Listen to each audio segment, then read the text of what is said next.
My name's Alysia Christiaen. I'm the Chief Brand and Strategy Officer at Lerners, a law firm here in Kitchener. I've been lucky that I have really, I don't want to say necessarily reinvent myself, but I have definitely done a lot of transitioning through my law career. Most lawyers kind of go into one practice area, and that's where they spend their entire career. They become very much an expert in that one area. For me, I tried a whole bunch of different ones. Part of it was like with a personal injury. That's what I was hired to work in after law school. And then from there, it was kind of where there was need. And the privacy practice was one that I went to our executive committee and said, I have an interest in this area of law. It was, it's still a very burgeoning, like developing practice area. And I say, there's a bit of a gap in the service that we're able to provide to clients. And I expressed an interest in doing some certifications for the privacy law. I was very fortunate that Lerners Executive Committee at the time was like, yeah, this sounds like a great opportunity. We'll support you in trying to develop this practice area. So that, kind of recognizing opportunities and being willing to take the risks to pursue those has certainly helped prepare me for leadership. And for me, transitioning out of personal injury litigation and into the corporate world, that really stemmed from me recognizing that I was no longer really happy doing personal injury litigation. I can't work another 30 years doing this. It's not bringing me joy. So that's when I went to the executive committee and said, this is not working for me. I love the firm, so I did not want to leave Lerners, but I wanted to leave personal injury as a practice area. And I was very fortunate that Lerners supported me in that transition. Despite having spent 12 years building a book of business doing one area of law, they helped me transition. And I think that really speaks to learners, embracing innovation, thinking outside of the box, because it's very uncommon for a litigation lawyer to transition into a transactional lawyer at my vintage. There's a lot of movement when you are younger. You're still trying to kind of decide what practice area you want to land in. To do it at my, I think it was 12 years out when I made that transition. So I think also that whole experience kind of helped me in terms of becoming the leader that I am today, in recognizing the importance of, your mental health, mental well-being, your job providing you with purpose and joy. You're not going to do the best job for your clients if you aren't happy and you're miserable every day at your job. It just becomes very hard to give it your all when just being there is a struggle for you. I try to lead my team with that in mind. I want to make sure that they are feeling fulfilled, that I'm creating a space where they feel comfortable coming to me to tell me if they aren't feeling joy.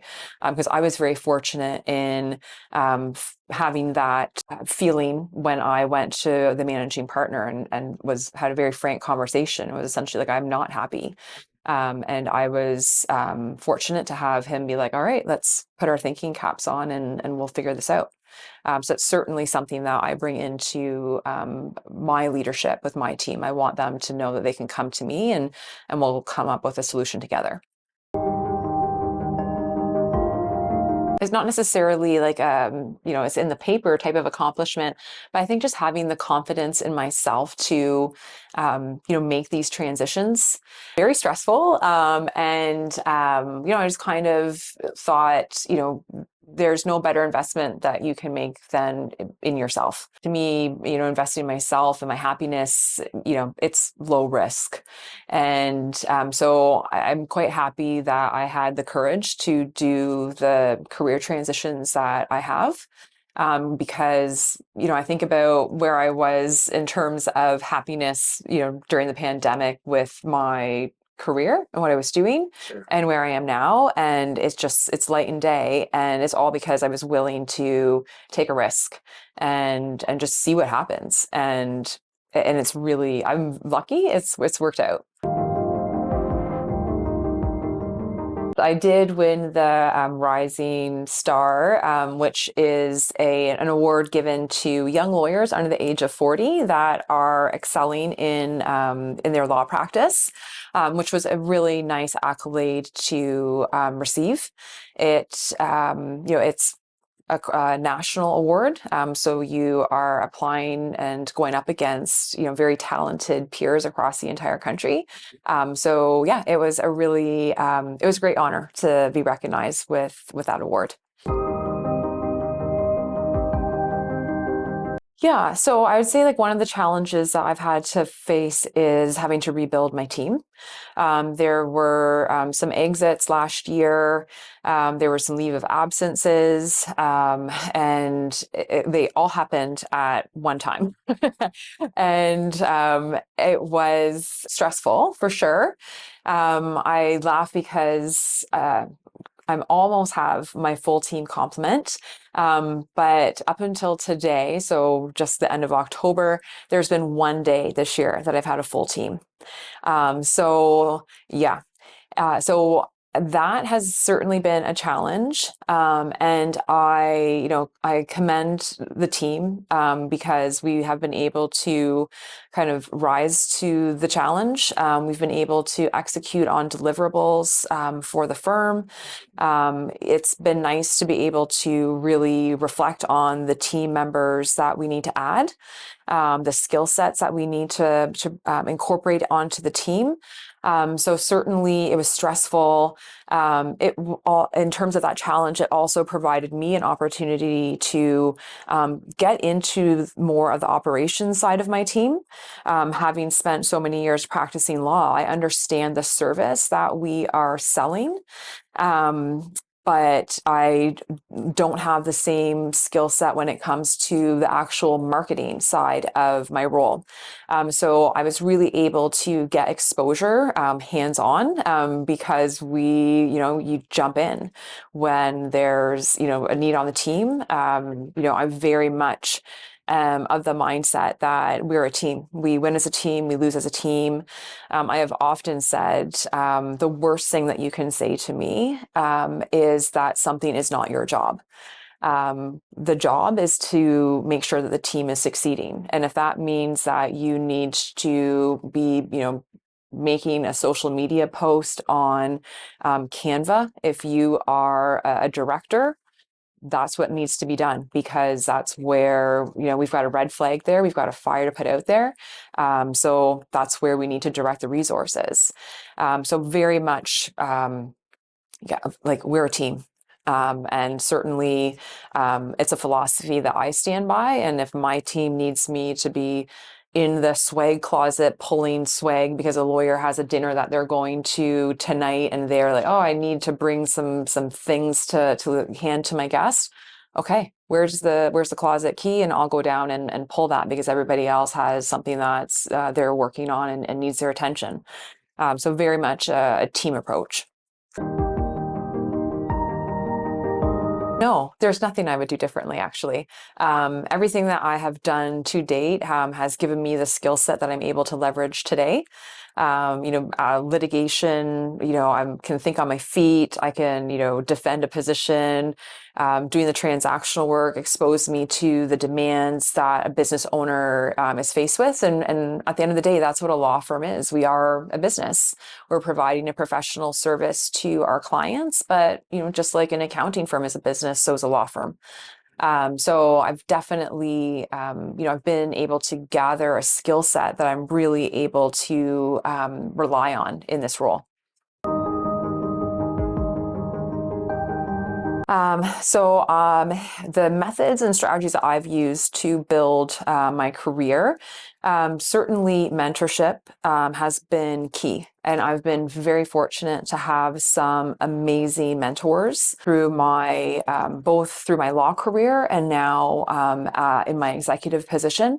That has been, extremely helpful in terms of having people that I can go to, bounce ideas off of, kind of talk through things. Like literally, with one of my personal injury files 2 weeks ago, I, reached out to a mentor, even though we're both partners, and I literally was like, I just need to talk this through with you. Like, I need to just have a second set of ears on this to make sure I'm not missing anything. And right away, he's like, yeah, no problem. Like, let's talk this through.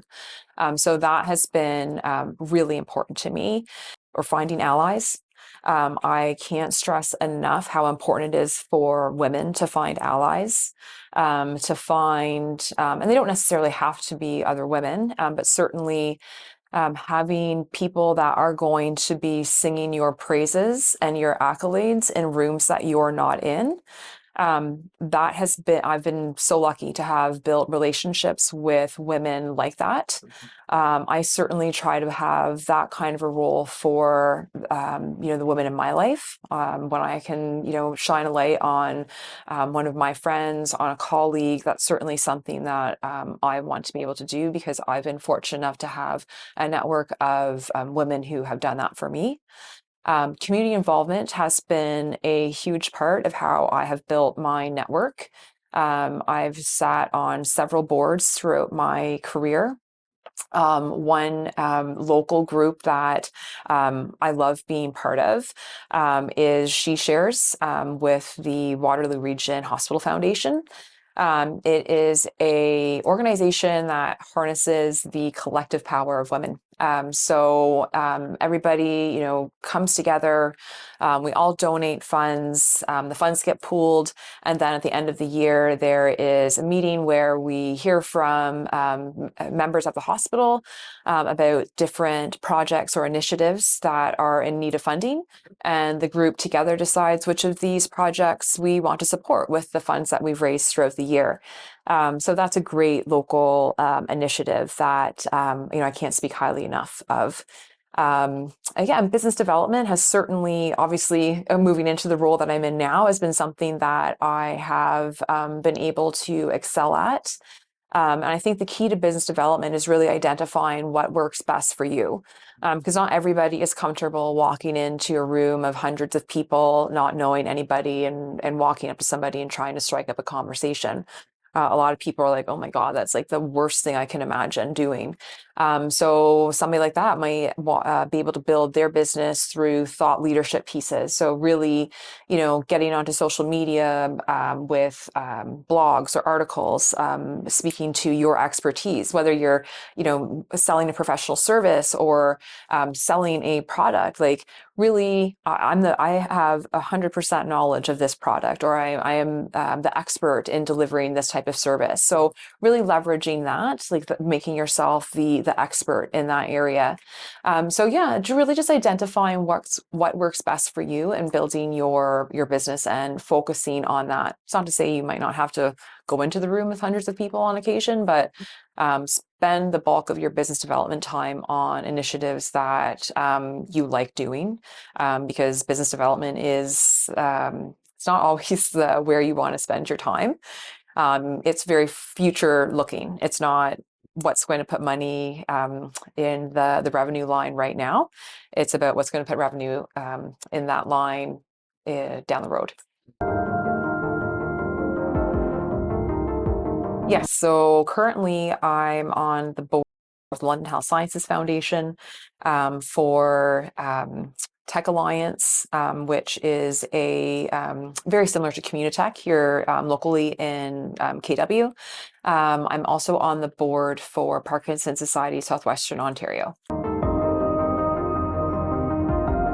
Yeah, so the Learners Women's Symposium is an annual event that we put on where we bring in a speaker who will talk about various topics of interest to women. And then we have an opportunity to network with the attendees. So it's very much open to women of any stage of their career, from any industry, to really learn a bit from our speaker, and then to have an opportunity to meet people who might not necessarily be in their circle. So it's been a great success. We're really, really happy with that initiative. Last year, we had a comedian come and speak to us about mental health. We've had a professor from Rotman School of Business come and speak about networking. So we really try to identify an issue that would be of interest to female professionals, female leaders, so that they have an opportunity to come and learn as well as to meet some new people. So I personally define success as happiness. I went through a period of time where I was not happy in my career. And that really provided me with a valuable lesson that there is an intrinsic value in happiness that is often discounted. Especially when you're younger in your career, you can become very focused on like, how much money am I making? What's my title? These are important things, to set as goals, but at the end of the day, there's no guarantee that they're going to make you happy. So for me, being happy in my job, looking forward to getting to the office and seeing my team and doing the work that I do, that to me is what success is. So I think one of the core values for me is respect. I treat every person on my team at the law firm in general with the same amount of respect. I don't care what your title is, whether you work in the mailroom, whether you're the managing partner or the chair of the firm. The success of the firm depends on everybody there. If one person isn't able to do their job, then the whole firm suffers. So I really try to instill that value in the way that I lead my team, because everybody has an integral role to play, whether you have been, you're fresh out of school and you're new and you're learning, or you are a veteran on the team and you are, mentoring the people that are coming new to the team. That is definitely the core value that I operate by. To me, the tech sector in KW is incredible. There is so much opportunity and innovation in KW, which we're really excited about being able to embrace. And I certainly try to, bring that innovation into my team. So that to me is something that excites me about having our KW office and being able to lead a team in KW. What inspires me is, trying to make the world, might be a bit too general, but make somebody's day better every day. So that might be, as simple as, holding the door for somebody and who's, saying hello to somebody who's looking a little bit down. The volunteer work that I do, pointing something out to a client, when I was doing the corporate work, being like, have you thought about that? And then being like, oh, wow, like I hadn't, like, thanks for raising that. So to be able to, finish the day feeling like I have made it better for one single person. That to me is what inspires me, is trying to, make sure that every day is a bit better because of an action that I have done that has impacted on somebody. Yeah, so I would say take risk is definitely advice that I would provide to women and to leaders. I have been able to transition into this role because I was willing to take risks in terms of having difficult and potentially uncomfortable conversations, taking risks in terms of moving into practice areas that I didn't have any experience in.